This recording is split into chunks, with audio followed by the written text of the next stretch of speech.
Taxes in the IRS. First, we have then President Joe Biden wanting to add 86,000 new IRS agents and have them armed with weapons, I guess in case somebody tries to run away. And now we have President Trump laying off thousands of IRS workers, making you wonder what's going on. Hi, I'm Joe Carrero, who along with my play Conversations with an Average Joe, exposing political corruption, and my website, senatorcarrero.com, that has become the experiences of just about every issue imaginable. So here we are now every year with the same rumblings about changing taxes in the IRS, and every year nothing happens. But this year we have the Republicans in charge, so you think things would be different. But in my experience, it doesn't matter who's in charge, and this is always a story that ends up about how we don't matter. And here's a behind-the-scenes look.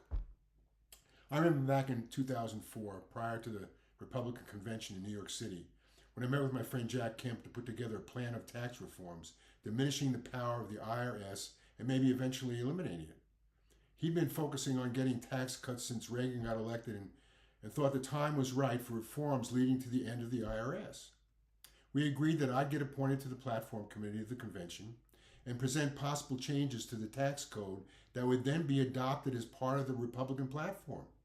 Since we were sure it was not only reasonable, but appeared the timing was right to add something new and exciting to the platform that had been lingering for so long with the Kemp stamp of approval.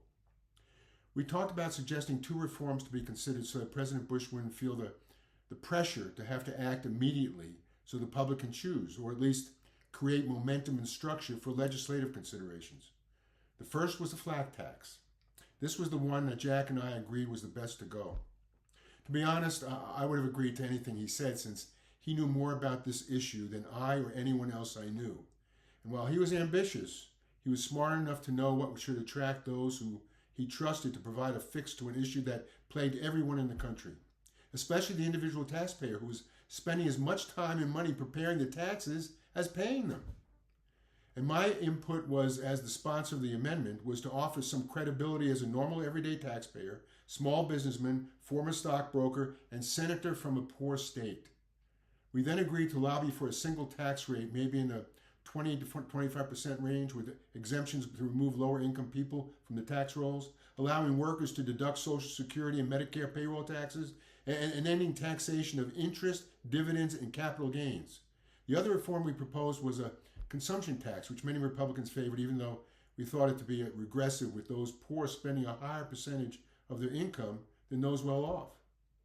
But being pragmatists, we thought it would be best to get both in the platform, and then after the election, we could help determine implementation of the best choice. Jack then also enlisted the help of conservative firebrand Phyllis Schlafly and her group to help us lobby members of the committee. That was a big deal. We were so committed to that I went ahead and rented the upper floor of the Roosevelt Hotel for a hospitality suite. Yeah, the same hotel that's at the center of the migrant controversy, to invite members of the platform committee to discuss our reform efforts. As it turned out, I was also hosting Middle Eastern oil ministers who I became acquainted with through my contacts from my membership with the National Energy Council. And that's a whole other incredible story because of the invasion of Iraq and their opinions as to what we should have done.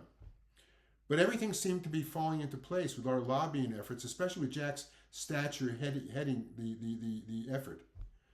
And as we knew from our political experiences and certainly Jack's football successes, our preparation through lobbying should make the difference, since it was clearly for the good of our country and a positive campaign issue for the Bush team. So my job was simply to explain and present my resolution to the committee and to have them vote unanimously in our favor, we thought.